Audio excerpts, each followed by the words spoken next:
1971 में भी जब युद्ध छिड़ा था तो अमेरिका ने कहा था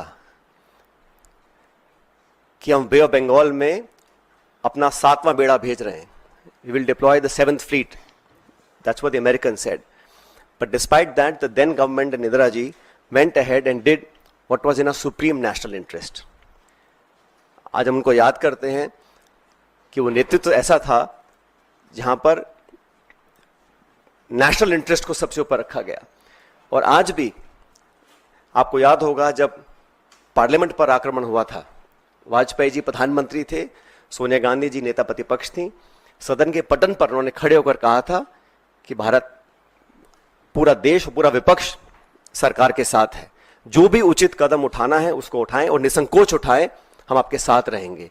उन्हीं परंपराओं को कायम रखते हुए प्रमुख विपक्षी दल कांग्रेस पार्टी और तमाम दलों ने, चाहे वो खरगे जी हों, राहुल गांधी जी हों, हम सब ने सरकार को पूरा समर्थन दिया था. लेकिन इस प्रकार जो सीज फायर की घोषणा अमेरिकी राष्ट्रपति करते हैं, कुछ घंटे के बाद उसको वेरीफाई पाकिस्तान और इंडिया करते हैं, तो कहीं ना कहीं इस कश्मीर मुद्दे पर भी जो स्टेटमेंट्स आए अमेरिका की तरफ से, उस पर सरकार को अपना पक्ष रखना चाहिए, क्योंकि ये बायलैटरल इशू है. इसका अंतर्राष्ट्रीयकरण करने की जो कोशिश की जा रही है इस पूरे प्रकरण के माध्यम से, मैं इसको ठीक नहीं समझता हूं. एक विशेष सत्र पार्लियामेंट का बुलाना चाहिए और कम से कम 1994 का जो रेजोल्यूशन था उसको दोबारा अडॉप्ट करें और देश के सामने स्पष्ट तरीके से कहा जाए कि no third party involvement will be accepted. It is a bilateral issue and it is India's and Pakistan issue and no country including America should have a space to intervene in a bilateral issue. अब तक हमारे पिछले कई दशकों की जो foreign policy थी, जो स्टेटेड पॉलिसी थी, वो बड़ी स्पष्ट थी.